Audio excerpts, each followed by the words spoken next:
కార్మికులకు ఉపాధి ఇచ్చే పథకాన్ని రద్దు చేయడం అనేది చాలా దుర్మార్గమైన చర్య. కొత్త ప్రభుత్వం వచ్చిన నుంచి ఏది ఆర్డర్లు లేవు, బతుకమ్మ చీరలు లేవు.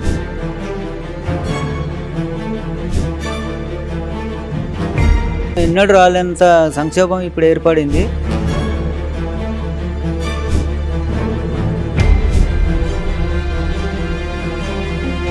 బదిలేకపోయేసరికి గత 3 నెలల నుంచి నేను కూరగాయలు అమ్ముతున్నాను.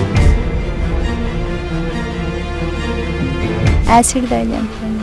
ఒక పని వస్తుంది ఆయనకు, ఏడు అడిగినా చదువులేక ఎవరు ఏ పని ఇవ్వలేరు. 6 months నుంచి వాళ్ళకి అట్లనే మొత్తం డిప్రెషన్. అది పని లేదు ఎప్పుడు గదే.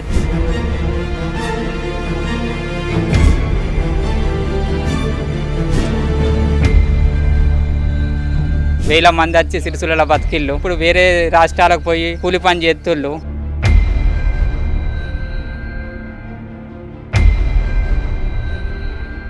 వర్కర్కు కనీసం తిందామన్న సమయం లేనంత పని ఇక్కడ ఉంటుండే. మీకు దండం పెట్టి చేతులు మొక్కుతున్నాయి. ఎందుకంటే మా పిల్లలను చూడుర్రి, మా భార్యను చూడుర్రి, అందరిని చూసి మా కుటుంబాన్ని చూసి మమ్మల్ని ఆదుకోవాలని రేవంత్ రెడ్డి గారికి చేతులు ఎత్తి మొక్కుతున్నాను. సిరిసిల్ల మళ్ళా ఒక్కసారి ఉరిశాలగా మారబోతోందా? సమైక్య రాష్ట్రం నాటి పరిస్థితులు మళ్ళా రాబోతున్నాయా? చరిత్ర పునరావృతం అవుతుందేమోననే భయం నేతన్నల్లో ఎందుకు మొదలైంది? సాంచాల సప్పులు ఎందుకు ఆగిపోయాయి? నేతన్నల ఆత్మహత్యలు ఎందుకు పెరుగుతున్నాయి? అసలు ఇక్కడ నేతన్నలు ఏం కోరుకుంటున్నారు? వాళ్లకు ఏం కావాలనుకుంటున్నారు? వాళ్ళని అడిగి తెలుసుకునేటువంటి ప్రయత్నం చేద్దాం రండి.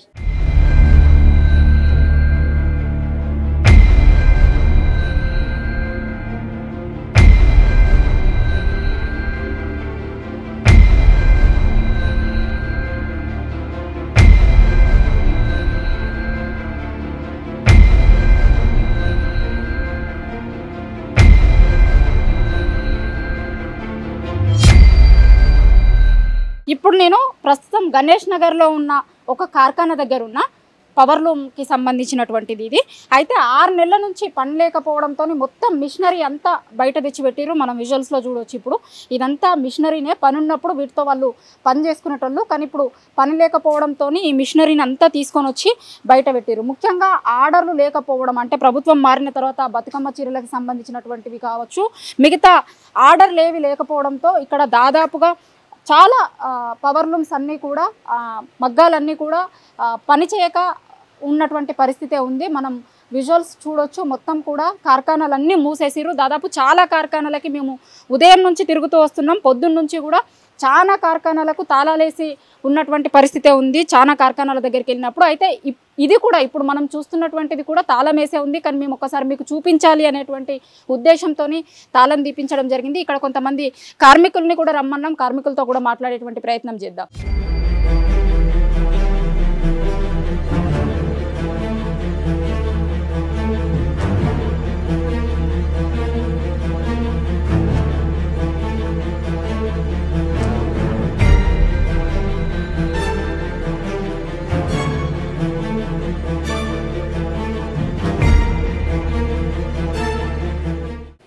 ఈ కార్ఖానా కూడా మూతబడ్డది. ఇప్పుడు మీరు చూస్తున్న కార్ఖానా గత ప్రభుత్వం ఉన్నప్పుడు, బీఆర్ఎస్ ప్రభుత్వం ఉన్నప్పుడు సాంచాల సప్పుళ్లతోని కలకలలాడుకుంటూ ఉన్నటువంటి ఈ కార్ఖానా ఇప్పుడు నిర్జీవంగా, ఒక్కసారి మీరు సౌండ్ వింటే కనుక మొత్తం నిశ్శబ్దమైనటువంటి వాతావరణమే మనకు కనిపిస్తుంది. ఎందుకంటే ఇప్పుడు సాంచాల సప్పుళ్ళు లేవు, నేతన్నల కళ్ళల్లో ఆనందం లేదు.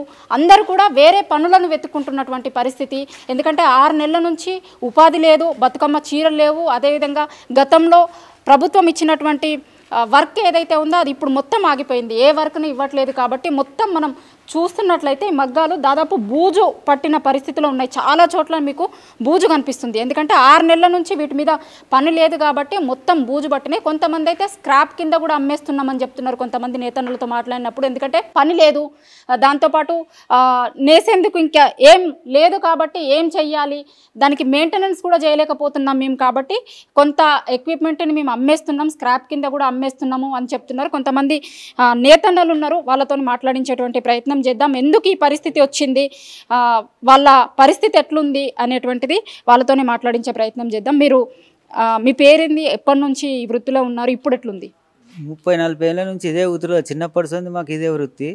ఇంత సంక్షోభం ఎన్నడూ రాలేంత సంక్షోభం ఇప్పుడు ఏర్పడింది. 6 మాసాల నుంచి వెళ్ళి కొత్త ప్రభుత్వం వచ్చిన నుంచి వెళ్ళి ఏది ఆర్డర్లు లేవు, బతుకమ్మ చీరలు లేవు. మరి దారుణంగా అధ్వానంగా ఒక్కొక్కరు ఆత్మహత్యలు చేసుకుంటారు. రోజు ఒక్కరు ఆత్మహత్యలు జరుగుతుంది. ఇది ప్రభుత్వాన్ని జర గమనించి త్వరలో సాంజలు నడిచే విధంగా చర్యలు తీసుకోమని కోరుతున్నాం. ఇప్పుడు ఏం చేస్తున్నారు చాలా మంది? ఇప్పుడు ఈ కార్ఖానా ఇట్లనే ఇంతకుముందు మేము ఒకరితో మాట్లాడినప్పుడు దాదాపు ఈ వాడలనే 100 వరకు ఉంటాయి, అన్నీ మూతపడ్డాయి అని చెప్తారు.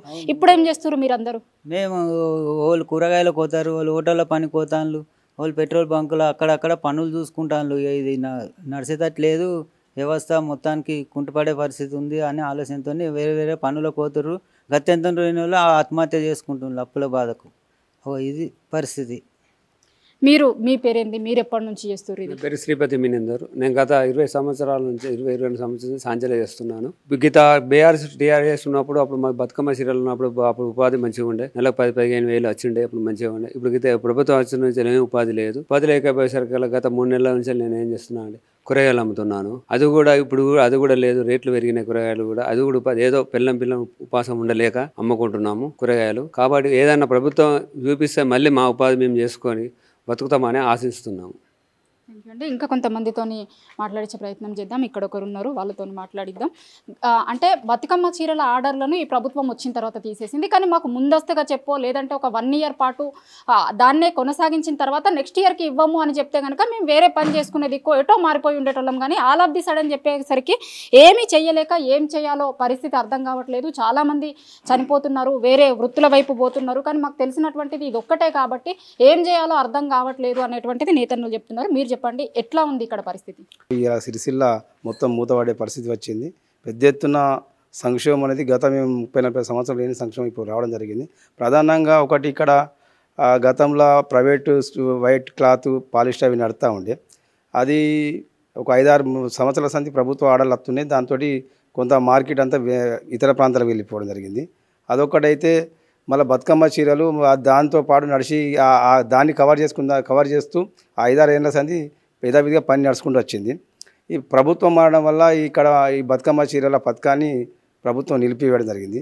ఫలితంగా ఏమైందంటే ఒక్కడేసారి అంటే ఇప్పుడు గత 5-6 సంవత్సరాల నుంచి ప్రభుత్వం కొంత ఆసరాగా ఇక్కడ ఉన్న నేత కార్మికులు ఆసరా ఇవ్వాలని చెప్పేసి ఏదైతే పథకం స్టార్ట్ చేసిందో అది ఒక్కసారి బంద్ చేయడం వల్ల ఇప్పుడు ఈ నడుస్తున్న మార్చ్, ఏప్రిల్, మే, జూన్, ఆగస్టు దాకా చేతి నిండా పని అంటే మనిషికి వర్కర్కు పురుషులు లేనంటే కనీసం తిందామన్న సమయం లేనంత పని ఇక్కడ ఉంటుండే. అసలు ఇప్పుడు ఈ రకంగా పరిస్థితి తయారైంది. ప్రధానంగా ఏంటంటే ఈ బతుకమ్మ చీరలతో ఇక్కడ అవగతలు జరిగినాయి, ఏదో అది జరిగింది ఇది జరిగింది అని చెప్పేసి ఆ రకంగా దీన్ని ఒక మంచి కుక్కను చంపాలనుకుంటే దాన్ని అందరు కలిసి పిచ్చి అని చెప్పేసి చంపే విధంగా ఈ రోజు బతుకమ్మ చీరలు అవినీతి జరిగిందని చెప్పేసి మొత్తం ఈ పథకాన్ని క్లోజ్ చేసిన ప్రభుత్వం. ఇది సరైన పద్ధతి కానీ మేము అంటున్నాం. దాంతోపాటు ప్రధానంగా ఇక్కడ మార్కెట్ లేకపోవడం, బతుకమ్మ చీరలు బంద్ అవ్వడం, అట్లాగే పవర్ సబ్సిడీ వరకు ఎన్ని లూమ్స్ ఉన్నా ఏమున్నా కానీ యథావిధిగా మాకు సబ్సిడీ 2 రూపీస్కి వచ్చేస్తుండే.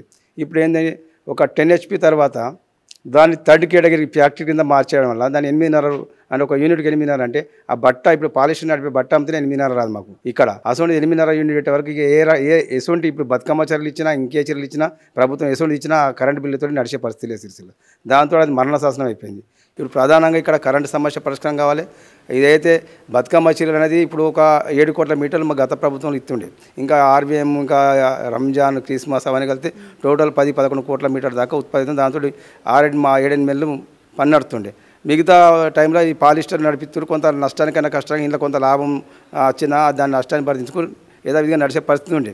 కానీ ఇప్పుడు లాభం వచ్చేది మొత్తం పోయింది, నష్టం వచ్చేది మార్కెట్ లేకుండా పోయింది. ఇటు కరెంటు సమస్య అయింది. మొత్తం ఏంటంటే ఒక్కసారి కుప్పకూలినట్టు అనే పరిస్థితి ఇక్కడ సిరిసిల్ల నెలకొంది.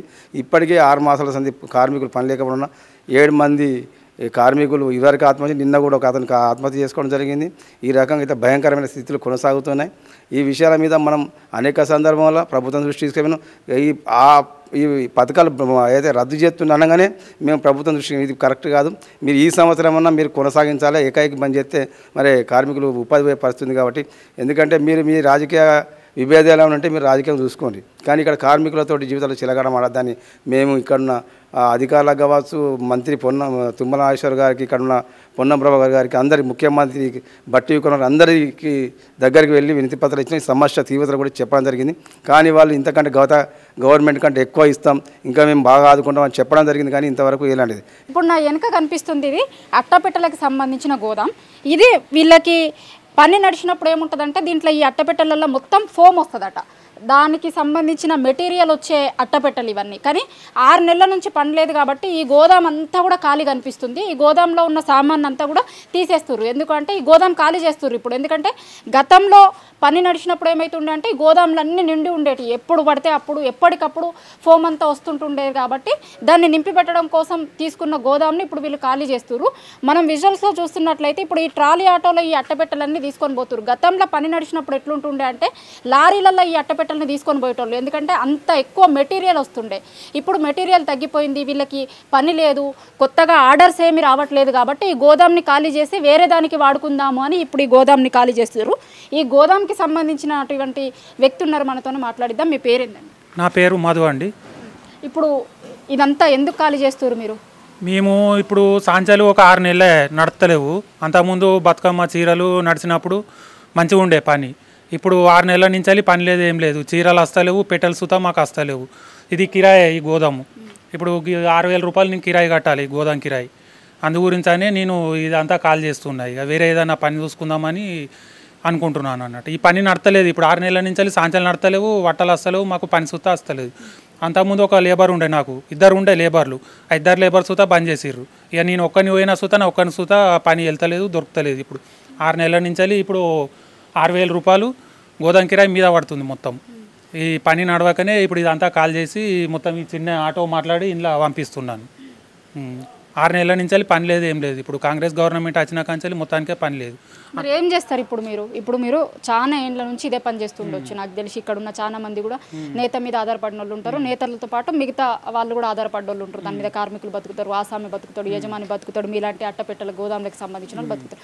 6 నెలల నుంచి పని లేదంటారు. 6 నెలల నుంచి పని లేకపోతే ఇప్పుడు ఏం చేస్తారు? 6 నెలల నుంచి ఏం చేస్తారు? ఎట్లుంది మీ పరిస్థితి? 6 నెలల నుంచి ఉత్తానే ఉంటున్నాం మేడం. ఇప్పుడు 6 నెలల నుంచి పని లేదు, ఏం లేదు. అందరూ బయట అటు ఇటు వేరే వేరే పనులకు పోతుర్రు, అయినా కానీ ఆ పని దొరుకుతలేదు. హోటళ్ళల్లో పని లేదు, ఏది లేదు. ఈ సాంచాలు నడితేనే కదా పని ఉండేది. ఇప్పుడు ఈ సాంచాలు నడవక ఇప్పుడు హోటళ్ళకి సుతా గిరాకీ అవుతలేదు, దుకాణాలలో గిరాకీ అవుతలేదు. ఎండ్లకు పోదామన్నా కానీ ఏ పని సుతా పెట్టుకుంటలేరు, మమ్మల్ని పెట్టుకోలేక మస్తు అవస్థ పడుతుంది. తిందామంటే తిండికి సుతా మొత్తం అంత ఇబ్బంది అవుతుంది, మొత్తం అన్ని మీద పడుతున్నాయి. ఇప్పుడు నెల ఇప్పుడు సామాన్ తీసుకొచ్చుకుందామన్నా కానీ సామాన్కి సుతా పైసలు లేకుండా అవుతున్నాయి. అసలు హోటల్లో ఛాయ్ తాగుదామంటే సుతా పైసలు లేకుండా అవుతుంది. హోటళ్ళకి లేదు గిరాకీ, ఇప్పుడు దుకాణాల పొంటి లేదు, ఏడలేదు గిరాకీ, మస్తు అవస్థ అవుతుంది. కొంతమంది కార్మికులు సుతా పని లేక ఆత్మహత్యలు సుతా చేసుకుంటారు. ఇప్పుడు అదే కారణం ఇది. అందు గురించి అనే మొత్తం కాల్ చేసి ఇక ఈ పైసలు సుతా మీద పడుతున్నాయి అన్ని. మొత్తం 6,000 వేలు అంటే 6 నెలలకి ఇప్పుడు మినిమం 50,000 రూపాయలు మీద పడ్డాయి. ఇప్పుడు అవి ఏం చేయాలి తీసుకురావాలి, అందు గురించి అని ఇది కాల్ చేస్తున్నాం. కార్మికులు సుతా మస్తు ఇబ్బంది పడుతున్నారు, మొత్తం రోడ్ల మీద పడ్డారు అందరు కార్మికులు. గవర్నమెంట్ రేవంత్ రెడ్డి ఆదుకుంటాడని అనుకుంటే ఆదుకుంటలేడు. మినిమం ఇప్పుడు ఎంపీ గారన్నా మాట్లాడతారని అనుకుంటే ఎంపీ కేంద్ర మంత్రి అయ్యి ఆడున్నాడు బండి సంజయ్ గారు. అంతకుముందు మంత్రి కాకముందు మాట్లాడిండు, ఇప్పుడు మంత్రి అయినాక దీని గురించి పట్టించుకుంటలేడు. మొత్తం 1000 మంది మొత్తం రోడ్డు మీద పడే స్థితికి వచ్చింది. మార్క్స్ ఎట్లున్నా అంటే అసలు ఆత్మహత్య చేసుకుంటే మంచిగా ఉండాలని అనిపిస్తుంది, కానీ చిన్న చిన్న పిల్లలు ఉన్నారని. నాకు 2 పిల్లలు, ఇప్పుడు నీ ఆత్మహత్య చేసుకుంటే రోడ్డు మీద పడతారు పిల్లలు. అందు గురించి అయినా నేను ధైర్యం చేసుకొని ఏదో ఒకటి పని చేసుకోవాలని అనుకుంటున్నా, కానీ ఏ పని దొరకలేదు. గవర్నమెంట్ ఇప్పటికైనా మా మీద కనికరం చూపి సాంచాలు చాలు పెట్టాలి, వేరే వేరే ఏదైనా ఆర్డర్ బతుకమ్మ చీరలు ఇవ్వకుండా కానీ వేరే ఆర్డర్లన్నీ ఏదైనా ఇచ్చి సాంచాలు నడిపేయాలి అని మేము కోరుకుంటున్నాం. ఇప్పుడు సేట్లు ఏమంటున్నారు అంటే వాళ్ళకు సాంచాలు ఇప్పుడు మీటర్కు 8 రూపాయలు కట్టాలన్నట, ఒక యూనిట్ మీద 8 రూపాయలు కట్టాలంటే వాళ్ళకు సుతా మాకు పడతలేదని వాళ్ళు బంద్ పెట్టుకున్నారు. ఇప్పుడు వాళ్ళు సుతా సేట్లు సుతా ఏం చల్లి తెచ్చి కడతారు పైసలు? మీటర్కి 8 రూపాయలు అంటే వీళ్ళు బట్ట అమ్ముకున్నప్పుడు సుతా ఆ పైసలు వస్తలేవు. ఇప్పుడు లేబర్కి ఏమేమంటావు, వాళ్ళని సాంచాలు ఏమి నడపమంటావు? అట్లా అయిపోయింది. వాళ్ళ పరిస్థితి సుతా మంచలేదు, సేట్లది. వాళ్ళు మాలు ఇస్తలేరు. మాలు ఇవ్వపోయేసరికి ఇప్పుడు మొత్తం రోడ్డు మీద పడ్డది ఈ వ్యవస్థ అంతా. ఒక్కరు కాదు మేడం, సాంచాలు నడపేటోళ్ళు రోడ్డు మీద పడ్డారు, జాపార్లు రోడ్డు మీద పడ్డారు, వైపని కార్మికులు రోడ్డు మీద పడ్డారు. ఇప్పుడు ట్రాలీ ఆటోల వల్ల పెట్టెలు తీసుకొచ్చేటోళ్ళు వాళ్ళు ఆటో కూలీలు సుతా వాళ్ళు రోడ్డు మీద పడ్డారు. మొత్తం వ్యవస్థ మొత్తం ఒక్కటి సాంచాలు నడవకపోతే మొత్తం వ్యవస్థ మొత్తం దెబ్బతినిపోయింది. అందు గురించి అయినా నేను గవర్నమెంట్ను కోరుకుంటున్నా, రేవంత్ రెడ్డి గారు దయచేసి మా మీద కనకరం చూపి సిరిసిల్ల సాంచాలు నడిచేటట్టు ఆదుకోండి. మీకు దండం పెట్టి చేతులు మొక్కుతున్నా. ఎందుకంటే మా పిల్లలను చూడుర్రి, మా భార్యను చూడుర్రి, అందరినీ చూసి మా కుటుంబాన్ని చూసి మమ్మల్ని ఆదుకోవాలని రేవంత్ రెడ్డి గారికి చేతులు పెట్టి మొక్కుతున్నాను. ఈ గల్లీ మొత్తం కార్ఖానాలే ఉన్నాయి, ఇది కార్ఖానానే మొత్తం. ఈ గల్లీ మొత్తం కార్ఖానాలే. అయితే ఇక్కడ ఒక్కటి కూడా పనిచేస్తలేదు, మొత్తం తాళాలేసే ఉన్నాయి, ఒక్క దాంట్లో కూడా పని నడుస్తలేదు. చాలామంది ఇక్కడ కూర్చొని ఉన్నారు, వీళ్ళతో కొంతమందితో మాట్లాడిద్దాం. ఎట్లా ఉంది ఈరోజు, ఎందుకు ఇట్లాంటి పరిస్థితి సిరిసిల్లలో ఉన్నటువంటి నేత కార్మికులు ఎదుర్కొంటున్నారు అనేటువంటి దానిపైన మీ పేరేందండి? నా పేరు వేణుగోపాల్ అండి. ప్రస్తుతం ఉన్న ప్రభుత్వం కానీ సిరిసిల్ల మీద ఎటువంటి కరుణ చూపెట్టడం లేదు, మా సమస్యలు పట్టించుకునే వారే లేరు. ఈ పరిశ్రమ మీద ఆధారపడ్డ చాలామంది కార్మికులు లేబర్ అడ్డ మీదకి తట్టమేయడానికి పనికి వెళ్తున్నారు, వేరే ఊళ్ళకు వలస వెళ్తున్నారు.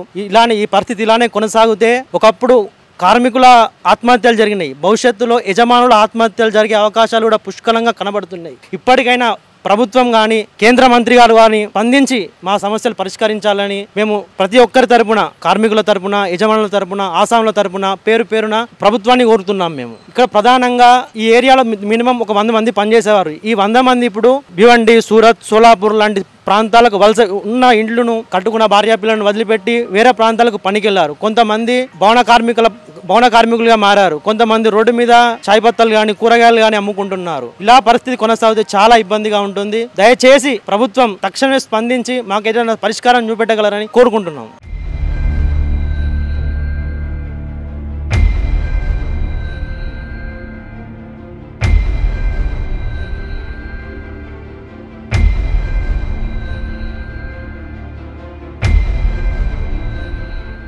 ఇక్కడ ఒక్కొక్కరిది ఒక్కొక్క కథ. ఆసాములది ఒక కథ, యజమానులది ఒక కథ, కార్మికులది ఇంకొక కథ. 6 నెలల నుంచి పని లేకపోవడంతో ఒక్కొక్కరు ఒక్కొక్క దిక్కు పోయిర్రు. ఇప్పుడు ఇక్కడ కిరాణం షాప్ చూస్తున్నాం మనం. ఈ కిరాణం షాప్ ఎవరిదంటే ఒక ఆసామిది, అశోక్ అనే ఆసామి. 6 నెలల నుంచి పని లేకపోవడంతో కిరాణం షాప్ పెట్టుకున్నాడు. ఆయన చేనేత వృత్తి అనేటువంటిది బంద్ చేసి కిరాణం షాప్ పెట్టుకునేటువంటి పరిస్థితి ఎందుకు వచ్చింది, ఆయనతో మాట్లాడదాం. అశోక్ గారు నమస్తే అండి. నమస్తే మేడం. ఎందుకు మీరు ఇప్పుడు ఈ కిరాణం షాప్ ఎందుకు పెట్టుకోవాల్సి వచ్చింది? నేను ఒక్కటే సెట్ దగ్గర పనిచేసిన. అప్పుడు ఉన్నటువంటి పరిస్థితుల్లో నాకు 4 జోడీలు ఉండే. అప్పటి నుంచి ఇప్పటి వరకు దాకా 200 సంవత్సరాల దాకా పెంచుకున్నాను. అప్పుడు ఉన్నటువంటి పరిస్థితుల్లో గవర్నమెంట్ వాళ్ళు బతుకమ్మ చీరలు ఇచ్చి ఒక 10 సంవత్సరాల దాకా మంచిగా వ్యవస్థ నడిచింది. ఇప్పుడు ఉన్నటువంటి కాలంలో గవర్నమెంట్ చేంజ్ అయ్యేసరికి ఉన్నటువంటి పరిస్థితులకు అనుగుణంగా మేము మారవలసి వచ్చింది. అప్పులు బాగాయి పింజర్లు పెట్టిర్రు. దాంతో పాటు సాంచాలు సరిగా నడవక అప్పుల పాలై ఉన్నటువంటి సాంచాలన్నింటినీ కూడా అమ్ముకొని ఈ రోజున నేను రోడ్డు మీద పడవలసినటువంటి పరిస్థితి ఏర్పడింది. ఇప్పుడు ఈ గత 6 నెలల నుంచి వెళ్ళి సిరిసిల్లలో ఉన్నటువంటి వ్యవస్థ మరి దారుణంగా తయారైంది. దాదాపు ఇక్కడ 30, 40, 50 వేల సంచాలు ఉండే. ఇప్పుడు ఈ 6 నెలల నుంచి వెళ్ళి దాదాపు 30 వేల సంచాలకు తుక్కు కింద అమ్మడం జరిగింది. ఉన్నటువంటి వర్కర్స్ కానీ ఆసాములు కానీ అందరూ కూడా రోడ్డు మీద పడవలసిన పరిస్థితి. ఈ 6 మాసాల నుంచి వెళ్ళి 12 మంది వర్కర్స్ చనిపోవడం జరిగింది. వర్కర్స్ అంటే ఆయా వృత్తుల వాళ్ళు, సాంచాలు నడిపే వాళ్ళే. మరి ఇక్కడ ఉన్నటువంటి పరిస్థితిని అర్థం చేసుకుని గవర్నమెంట్ వాళ్ళు కానీ సరైనటువంటి న్యాయం చేయడం లేదు. రానున్న కాలంలో సిరిసిల్ల ఏ విధమైనటువంటి పరిస్థితులను ఎదుర్కోవాల్సి వస్తుందో అని మాకే దయనీయంగా ఉంది. కాబట్టి ముఖ్యమంత్రి రేవంత్ రెడ్డి గారు కానీ చొరవ తీసుకొని సిరిసిల్లాను ఉరిశాల నుండి తప్పించే విధంగా ప్రయత్నం చేయాలని ఇక్కడ ఉన్నటువంటి ఆసాములము మరియు యజమానులు కూడా వాళ్ళు తొందరగా చర్య తీసుకొని ఇక్కడ ఉన్నటువంటి ఆసాములను బతికేయాలని మేము కోరుచున్నాం. మగ్గాల పని లేకపోవడంతో కిరాణం షాప్ పెట్టుకున్నాడు. ఇంకొక ఆయన ఏం చెప్తుండంటే, నా ఆయనకి ఇప్పుడు ఒక ఆటో కనిపిస్తుంది, ఆటో కొనుక్కున్న, మగ్గాల పని చేయలేక ఆటో కొనుక్కొని నడుపుతున్నాను అంటుండే. ఆయన కూడా మనతో పాటు ఉన్నాడు, ఆయనతో మాట్లాడిద్దాం. మీరు ఎప్పుడు ఆటో కొన్నారు, అంతకుముందు ఏం పని చేస్తుండే, ఇప్పుడు ఎట్లుంది పరిస్థితి? ఒక దాదాపు 12 సంవత్సరాల నుంచి నేను సిరిసిల్లలో ఆసామిగా కొనసాగుతున్నాను. దాదాపు 12 నుంచి 14 సంవత్సరాలుగా ఇక్కడ ఉన్నటువంటి పరిస్థితుల్లో గత ప్రభుత్వం కానీ ఇంకా బతుకమ్మ చీరల రూపంలో ఇంకా ఆర్వీఎం కావచ్చు రకరకాల ఆర్డర్ల రూపంలో సిరిసిల్లకు కొంతవరకు మేలు జరగడం జరిగింది. కానీ ఇప్పుడున్నటువంటి పరిస్థితుల్లో ఇప్పుడున్నటువంటి ప్రభుత్వం కావచ్చు, అదేవిధంగా ఎంపీ అయినటువంటి స్థానికంగా ఉన్న బండి సంజయ్ గారు కావచ్చు, ఎవరు కూడా సిరిసిల్లాలో ఉన్నటువంటి పరిస్థితిని పూర్తి స్థాయిలో దిగజారినటువంటి పరిస్థితిని పట్టించుకోకుండా, ఇటు ప్రభుత్వంతో చర్చించకుండా సిరిసిల్లాలో ఉన్నటువంటి పరిస్థితిని, ఈ బాధను వాళ్ళు చూస్తూ ఆనందంగా ఉన్నటువంటి పరిస్థితులు మనకు కనిపిస్తూ ఉన్నాయి. కానీ కాకపోతే ఏంటంటే కార్మికులు కావచ్చు, ఇటు ఆసాములు కావచ్చు, తినడానికి తిండి లేక, స్కూల్ ఫీజులు కట్టుకోలేక మేము అధోగతి పడుకుంటూ బాధపడుకుంటూ ఇవాళ గత 6 మాసాల నుంచి పని లేక మేము ఆటో కొనుక్కొని నేను ఆటో మీద ఉపాధి పొందుతున్నటువంటి పరిస్థితి కనబడతా ఉంది. అంటే ఇక్కడ సిరిసిల్లాలో ఉన్నటువంటి పరిస్థితి ఆసాములు కావచ్చు, కార్మికులు కావచ్చు, ఈ వ్యవస్థ ఎక్కడికి పోతుంది? ప్రభుత్వం ఉన్నది ప్రజల కోసం, ప్రజల మంచి కోసం, ప్రజల బాగు కోసం పనిచేయాల్సినటువంటి అవసరం ఉంది. సిరిసిల్లాలో ఉన్నటువంటి నేత కార్మికులు కావచ్చు, ఆసాములు కావచ్చు, ఇక్కడ రోడ్డు మీద పడి అడక తినే పరిస్థితి ఇవాళ కనబడతా ఉంది. ఈ పరిస్థితిని ప్రభుత్వం చూస్తున్నా కూడా చూడనట్టు వ్యవహరిస్తుంది. కానీ ఒకటే మేము చెప్పేది ముఖ్యమంత్రి గారికి, అయ్యా మా సిరిసిల్ల పరిస్థితి అధోగతి పరిస్థితి ఉన్నది. నాడు ఏదైతే వృషాలుగా ఉన్నటువంటి సిరిసిల్లాను కొద్ది రోజులు ఉపాధి కల్పించి మళ్ళీ తర్వాత ప్రభుత్వం మారిన తర్వాత ఏదైతే వృషాలుగా మారేటువంటి క్రమాలు మనకు ఇక్కడ నేతన్నల ఆకలి చావులు కనిపిస్తూ ఉన్నాయి. ఆ ఆకలి చావులు మేము ధైర్యం లేక ఆకలి చావులు చేసుకుంటూ ఆ బాధ తట్టుకోలేక వాళ్ళకు ఎక్కడ కూడా రూపాయి ఉట్టక తినడానికి తిండికి లేక భార్య పిల్లలకు స్కూల్ ఫీజులు అట్టలేక నేతన్నలు తనువు చాలిస్తున్నటువంటి తరుణంలో మాకంత ధైర్యం లేదు. ఉపాధి చేసుకుంటా తట్ట మోసుకుంటా కూలి పని చేసుకుంటా నేను ఆటో కొనుక్కొని ఆ ఆటో మీద కూలి పని చేసుకుంటా నేను ఉపాధి పొందుతున్నటువంటి పరిస్థితి ఇలా కనబడతా ఉంది. అదేవిధంగా నా లెక్కనే సిరిసిల్లాలో ఉన్నటువంటి వేల మంది ఆసాములు కూడా ఇలా కడుపు లోపల ఉన్నటువంటి బాధను ఎవరికి చెప్పుకోలేక బయటపడలేక నేతన్నలు తనువు చాలిస్తున్నటువంటి పరిస్థితి ఇవాళ మనకు సిరిసిల్లాలో కనబడుతోంది. దయచేసి నేను ప్రభుత్వాన్ని అదేవిధంగా ముఖ్యమంత్రి గారిని నేను ఒకటే రిక్వెస్ట్ చేస్తా ఉన్నా, అయ్యా మా సిరిసిల్ల పరిస్థితిని మీరు చూడండి, మా సిరిసిల్ల ఉన్నటువంటి ఆసాముల బాధలు పట్టించుకోండి. మీరు కార్మికుల పక్షాన అదేవిధంగా ఆసాముల పక్షాన మేము ప్రభుత్వాన్ని వేడుకుంటున్నాం.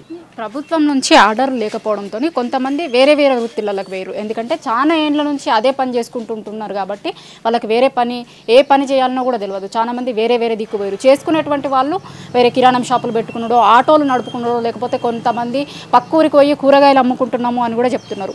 ఆ పని కూడా చేయలేకపోయిన వాళ్ళు ఆత్మహత్యలు చేసుకుంటున్నారు. పరిస్థితి మారకపోతే గవర్నమెంట్ పట్టించుకోకపోతే సమైక్య రాష్ట్రంలో అయితే ఎట్లాంటి పరిస్థితి ఉండేనో సిరిసిల్ల అనేటువంటిది ఏ విధంగా ఉయ్యాలగా మారిందో మళ్ళొక్కసారి అట్లాంటి పరిస్థితులే కండ్ల ముందు కనిపించేటువంటి అవకాశం అయితే మనకు కనిపిస్తుంది. మా పేరు వేముల రాజు. నేను 20 ఏళ్ల నుంచి ఈ వర్క్ పని చేస్తున్నా, 20 ఏళ్ల నుంచి ఎంతో ఉపాధి ఉన్నది. తెలంగాణ గవర్నమెంట్ వచ్చినందుకు ఎందరో వేల మంది వచ్చి సిరిసిల్ల బతికిళ్ళు. ఇప్పుడు కరువు వచ్చి ఇప్పుడు వేరే రాష్ట్రాలకు పోయి కూలి పని చేస్తుళ్ళు. ఆర్థికంగా ఫ్యామిలీ నిడిచిపెట్టి పోవుడు, ఆర్థికంగా బాగా ఘోరంగా పరిస్థితి ఉన్నది సార్. కొంచెం దయచేసి ఆదుకోవాలని ఇదే మరి రిక్వెస్ట్ సార్ అందరికి.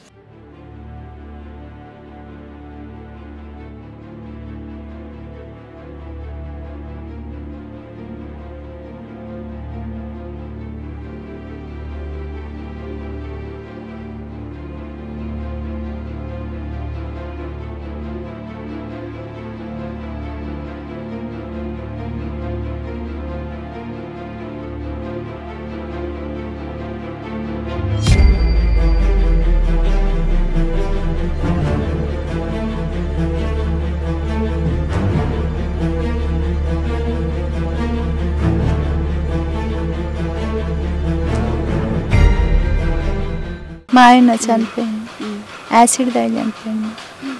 ఎందుకు? సాంచలు నడుపుతాడు ఆయన. ఇప్పుడు ఒక 6 నెలల నుంచి పని లేదు, ఏం లేదు. ఇంట్లో ఇబ్బందులు, అప్పుల బాధ, పొదుపులు ఉన్నాయి, చిట్టీలు ఉన్నాయి, శ్రీనిధి ఉంది, అన్నీ కట్టాలని. ఈయన ఎన్ని రోజులు గవర్నమెంట్లో చదివిండు పెద్ద కొడుకు. ఇప్పుడు ఇంటర్ ఫస్ట్ ఇయర్ ప్రైవేట్లో వేసినాం.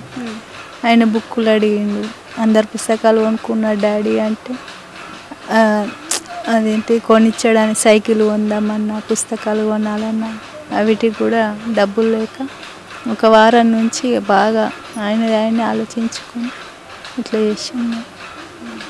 ఎక్కడ అడిగినా ఇప్పుడు పరిస్థితి మంచిగా లేదని ఎవ్వరు ఒక 1000 రూపాయలు కూడా ఇచ్చేటట్టు లేదు. ఇప్పుడు మనం అడిగి చూసినాం పొదుపులు అయినా ఒక్కరు కూడా లేవు పనులు నడుస్తలేవు, ఏం నడుస్తలేవు ఏమంటే వీడేమో డాడీ అందరు కొనుక్కున్నారు పుస్తకాలు, నాకు వీడను.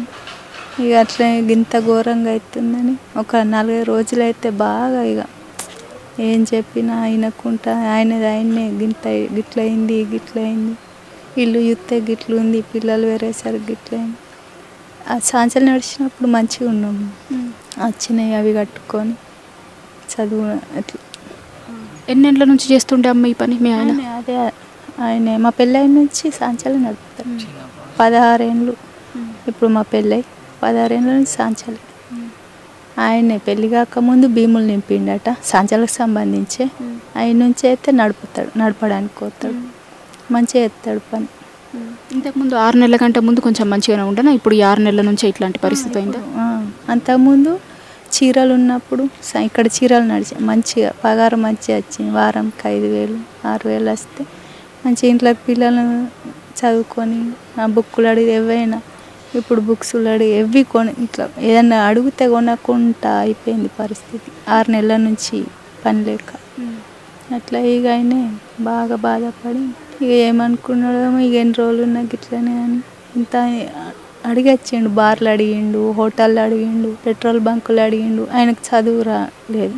ఎక్కడికైనా ఏం చదువుకున్నావు అని అడిగిండు. ఈయన ఏ చదువు రాదు, నడితే సాంచలే నడవాలి, లేకుంటే ఏది లే. ఆఖరికి హోటళ్ళకు కూడా పోతే వాళ్ళు రోజు 150 రూపాయలు ఇచ్చిందంతే. ఇస్తే గింత నడిపినప్పుడు గంత పని చేసి 150 వేయని అట్లా అన్నాడు. అట్లా ఎక్కడికైనా అన్నిట్లో బాధపడ్డాడు పనికి. నేను నడుపుకున్నప్పుడు మంచిగా ఉండే, ఇప్పుడు గిట్లయినా బాగా బాధపడ్డాడు. అట్లా ఆయన ఒక నెల నుంచి అయితే ఇంత లోపలికే తప్ప పని నడవయని మొన్న టీవీలలో అన్నిలో ఈ కాంగ్రెస్ పార్టీ వాళ్ళు చెప్పలేదు, కరెంటు బిల్లులు కట్టక ఎవరు కట్టక వాళ్ళు కడితేనే మీకు నడితే చెప్పారు. అట్లా ఆయన బాగా ఆలోచించినాడు. నాకు ఒక పని వస్తుంది ఆయనకు, ఏడు అడిగినా చదువు లేక ఎవరు ఏ పని ఇవ్వలేరు. అట్లని బాగా బాధపడి నేను మా బాత్రూమ్ కానీ వేయండు, మనం బాత్రూంలో తాగుతాడని అనుకోం కదా మేడం, యాసిడే ఉంది దానిలో. తాగి ఈయన ఇంట్లో ఉన్నాడు. ఈయన నీళ్ళు ఇవ్వమంటే నీళ్ళు ఇచ్చాను, స్కూల్కి పోలేదు ఆ రోజు. నీళ్ళు ఇవ్వమంటే నేను వచ్చేసరికి అయితే అక్కడ వాంతి చేసుకుంటూ పోయినాం. మేము తొందర హాస్పిటల్ తీసుకుపోతే యాసిడ్ కక్కియరాదట, అది పేగులు కొరికేసింది. వాళ్ళు ట్రై చేసారు కానీ అది కొరుకుతుందట యాసిడ్. అట్లా ఎన్ని రోజులు ఉండే హాస్పిటల్ ఉన్నాడా? పొద్దున్న పోయేసరికి సాయంత్రం వరకు చనిపోయాడు. పొద్దున్న 11 తాగిండు, 9 వరకు ప్రైవేట్గా తీసుకుపోయేంత స్తోమత మాకు లేక వరంగల్ కోతారా మరేక అడిగితే మాకు ఆ హాస్పిటల్కే డబ్బులు లేకుండే తీసుకోవాలి. అట్లా ఎప్పుడన్నా అనేది అమ్మ 6 నెలల్లో ఎప్పుడన్నా అన్నాడా, ఏమన్నా అన్నాడా? పని లేదు, ఇట్లా అయిపోయాయి, ఇట్లా అవుతుంది చెప్తుండా? చచ్చిపోయే ముందు 2-3 రోజుల ముందు అట్లా ఏమన్నా మాట్లాడింది? ఈ చాలా అయ్యేటట్లేవు, చాలా ఏ పని అడిగొచ్చినా కానీ వాళ్ళు ఆయనకి నచ్చలేదు. ఆయనకు ఒక సాంచలు వస్తాయి కదా, ఏది అడిగినా చదువాడు కాబట్టి ఏ పిల్లల్ని ఎట్లా పెంచాలి ఇదే ఆలోచిస్తుండే. ఈయన మంచిగా చదువుకుంటాడు, నా కొడుకును చదివించేంత కూడా లేకుండే అని బాధపడ్డాడు, బాగా బాధపడ్డాడు. పోనీ తీయను గవర్నమెంట్లో వేద్దాం కాలేజీలో అయితే తీయని అనుకుని ఆయన మనసు ఎంత బాధపడ్డాడో కానీ చదివేటోనికి చదివియనంత ఘోరంగా అయిపోయింది నా బతుకు అని బాగా బాధపడ్డాడు. ఇప్పుడు ఒక 6 నెలల నుంచి అయితే ఏ పని మొత్తమే లేకుండా ఇంట్లో బాగా ఇబ్బంది అయింది. ఎక్కడ ఏది అడిగినా ₹1 పుట్టలేదు, బాగా బాధపడ్డా. అట్లా నువ్వు ఉండేనా ఇంట్లోనే? నేను లేను, కాలేజ్కి అయినా ఆయన అప్పటికి మా కాలేజ్ హాఫ్ పీరియడ్ అయిపోయింది. మా అన్న వచ్చి ఇట్లా సార్కే తీసుకుపోయాడు. ఆయన దావకాళ్ళకు పోతే నాకు అప్పుడు ఆ విషయం తెలిసి ఇట్లా తాగిండని. అప్పటి నుంచి ఇట్లా అంటే రోజు మొత్తం ఫుల్ డిప్రెషన్లోకి, అదే 6 months నుంచి వాళ్ళకి అట్లనే మొత్తం డిప్రెషన్. అది పని లేదు ఎప్పుడు గదే. మేము చెప్పా మా మమ్మీ ఉంది కదా ఏదో ఒక నడుతుంది అని మేము ఎంత ఇంట్లో చూస్తున్నాం. మా ఒక ఫోన్ సరితే గవర్నమెంట్కి పోతా అన్న అద్దురా నువ్వు ప్రైవేట్లోకి పోయి నేను చూసుకుంటా అని అన్నాడు. కానీ తర్వాత పోయినా ఇక ఆ రోజు కాలేజ్కి అయినా ఇక మళ్ళీ మధ్యాహ్నం మ్యాచ్ చేసిన వాళ్ళే ఇంకంతే. మా డాడీ చెప్పిన వాళ్ళకో నేను చదివిస్తుంది పోరా అని అన్నాడు కానీ అట్లా చేసుకున్నాడు. 25,000 అడిగిలు ఒక్క సంవత్సరానికి ఎక్కించిండు కానీ తర్వాత ఇక బాగా బాధపడ్డట్టున్నాడు. ఈయన చూస్తే ఈయన చదివేటట్టున్నాడు. ఇక గవర్నమెంట్లో ఎత్తే ఈయన ఫ్యూచర్ ఎట్లుంటాడు, మంచిగా చదువుతాడు మేడం. 9.3 వచ్చింది అని మంచిగా చదివేటోనికి గిట్ల అయిందని ఒకట్లనే ఆలోచించి మొత్తం ఇక పని లేకనే సంవత్సరాలు నడవకనే ఇదంతా బాగా ఇక పని మరి చాలా అయిందో అడిగేస్తా అని పోయిండు. నేను అన్న చాలా అయిందో కాలేదో పోకు వద్దు మంచిగా చెప్పిన నేను పోకు అడిగి రాకు అన్న. నాకు ఇడ్లీలు ఇస్తే ఆడికి మంచం తెచ్చితే తిన్నా. నేను పండుకున్నా. 10:30కు మా బిడ్డ ఇడ్లీ పెడితే తిన్నాడు. 10:30 అయిపోయింది. పోయి నేను పండుకున్నా, చేయి కాలుకు పట్టి కట్టించుకొచ్చుకున్నా. నేను పండుకున్నా గంతే. 11 బాబు అవుతుంది. పొలగాన్లు వచ్చి మీ బాబు ఉన్నాడా సైకిల్ ఉందా అని అడిగారు. గంతే విషయం మాకు ఏది తెలియదు. ఇక అడిగేస్తా అని పోయిండు. అంటే కార్ఖానలో కనిపోయిండు. మరి తాడ అన్న తెచ్చుకున్నాడు, నైలన్ రాసి ఆయనతో వేసుకున్నాడు. అక్కడనే కార్ఖాన వెనక చెట్లు ఉన్నాయి, చింత చెట్టుకి వేసుకున్నాడు. చీరలు ఇవే సాంచలు ఫస్ట్ భీమాడికో తర్వాత పిల్లలు పుట్టినాక ఇక్కడ నచ్చి ఉన్నాడు. ఇక్కడనే ఏ పని ఒక సాంచలు తప్ప వేరే పని ఏ పనిసుగా చేయడు, ఏ పని కోడు, ఒక సాంచలే నడుపుతాడు. వేరే పని రాదు చేయడు. ఆయన చదువు రాదు, మాకు రాదు. మా నాన్ననే చనిపోయింది. ఒక 6 నెలల నుంచి పని సరిగ్గా లేదు. అదే దిగులు ఉండే. అమ్మకు కాలేరి ఉండే. అప్పుడే ఆయన పని కోత అని వెళ్ళిపోయిండు చూడడానికి పని దొరుకుతుందని. పోయి సడన్ గా చనిపోయి మాకు వాళ్ళు వచ్చి చెప్పేదాకా తెలియదు. తెలంగాణలో 10 ఏళ్ల తర్వాత మళ్ళా నేతన్నల ఆత్మహత్యలు, సమైక్య రాష్ట్రం నాటి సంక్షోభ పరిస్థితులు కళ్ళకు కనిపిస్తున్నాయి. నమ్ముకున్న సాంచాల్ని అమ్ముకునేటోళ్ళు కొంతమంది అయితే ప్రాణాలు తీసుకునేటోళ్ళు మరికొంతమంది. ప్రభుత్వం ప్రత్యామ్నాయ ఏర్పాట్లు చేయకుండా ఆర్డర్లు ఇవ్వకపోవడం చేత నేతన్నలు ఆత్మహత్యలు చేసుకుంటున్నారు. ఇవన్నీ ప్రభుత్వ హత్యలే అని ప్రతిపక్షాలు అంటుంటే మాకింత పని చూంచండి అని నేతన్నలు అంటున్నారు. ఇది సిరిసిల్ల గ్రౌండ్ రిపోర్ట్.